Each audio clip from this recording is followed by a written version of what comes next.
Kaixo lankide. Bideo honekin esplikatu nahi dizut, aurreko bideoan sortu dugun infografia hori ikasleen gustora edo ikasleen nahietara, bai, nola personalizatu. Horretarako, adimen artifizialeko hainbat erraminta erabili ditzakegu. Gogoratuko dugu, aurreko bideoan egindako infografia paperaren birziklapen prozesuaren ingurukoa zela. Orduan, nire proposamena da, ikasleei aukera ematea, lehen gai ezberdinetatik paper birziklatua lortzea. Hau da, berrerabilitako material ezberdinekin paper birziklatua lortzea. Bilatuko ditudan bi aukerak izango dira kartoiarekin paper birziklatua lortzea eta kotoizko oihalek zarrekin ere paper birziklatua lortzea. Orduan, infografia horiek egingo ditut pixka bat bi kasu hauetara egokitu. Horretarako erabiliko dut adimen artifiziala. Egingo duguna da, Canvan sortua genuen infografia hori, bai, paperaren birziklapen prozesuaren infografia hori, PDF formatuan deskargatu. Nik jada deskargatuta daukat eta egingo dutena da, chat PDF-en sartu naiz eta chat PDF honetan infografia hori bai igo. Orduan, igotzen pixka bat tardatzen du, bai, eta segituan ikusten dugu, pantalla bizatietan bezala jartzen da eta alde batean ikusiko dugu igotako infografia eta bestean, berak atera dituen esaldiak eta, laburpentxo bat egiten dula. Orduan, nik esango diot, infografia hau kartoiaren birziklapenera moldatu nahi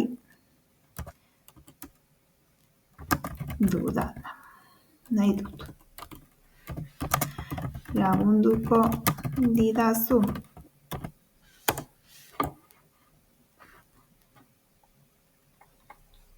Orduan berak proposamen bat egiten du. Orduan,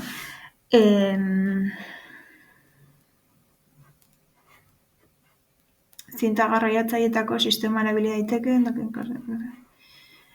Ikusten dugu pixka bat prozesua, bai,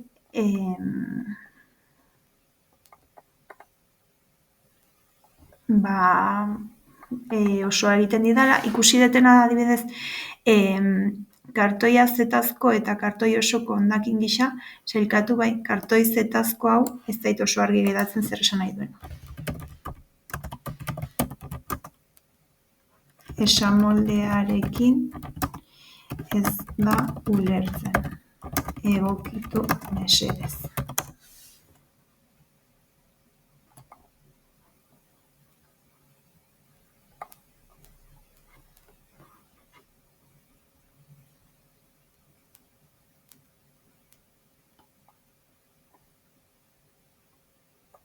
Hori da.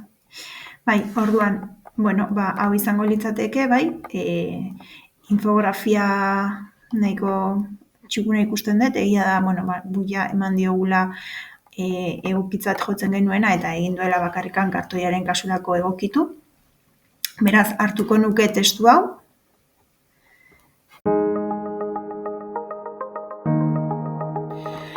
Eta Canvan ja txertatu dut chat PDF-ek emandako testua, orduan hemen ikusi dezakegu paperaren birziklatze prozesuan aurretik sortua genuen infografia, eta hemen kartoiaren birziklatze prozesua bai, chat PDF horrek emandako testuak txertatuta eta moldatuta azaltzen dira.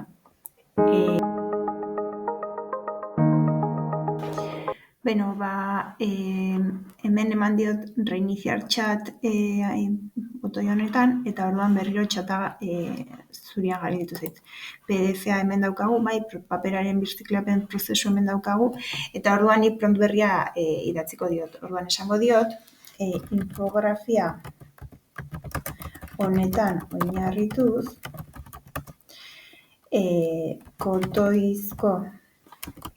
kotoizko oihalak birziklatu nahi ditu dala papera egiteko.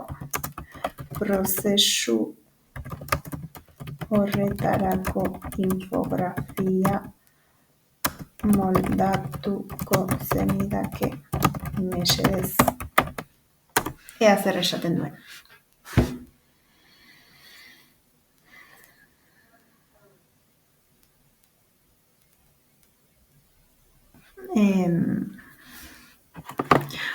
Hemen adibidez hozkailuan ordenagailu atalean edo zaborretara bota, nik uste dut hau nahastu egin dela.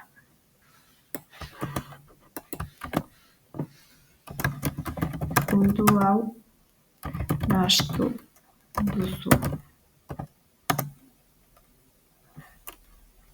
Kendu mesedez.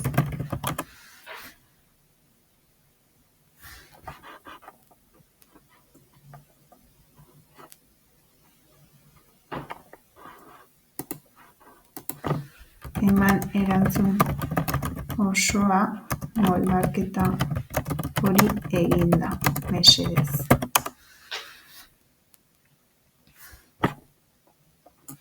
Bale, jarraitzen dugu zontzen detektaketa eta garbiketa kimikoa. Bueno, ikusten dut egia esan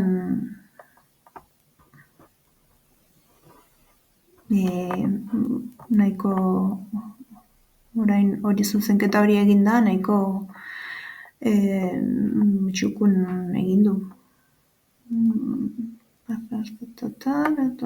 Repasatzen dut eta egia esan gustoko dut. Orduan egingo dudana da testu hau berriro hartu eta kanbara joango naiz. Chat PDF-tik ateratako testua txertatu dut infografian, bai, egin ditut aldaketak, irudi batzuk ere aldatu ditut, irudiak FreePik irudi bankutik lortu ditut, adibidez hau badakit FreePikek inteligentzia artifizialaz sortua duela, baina, bueno,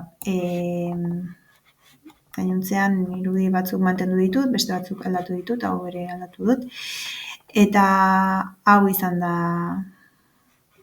dena.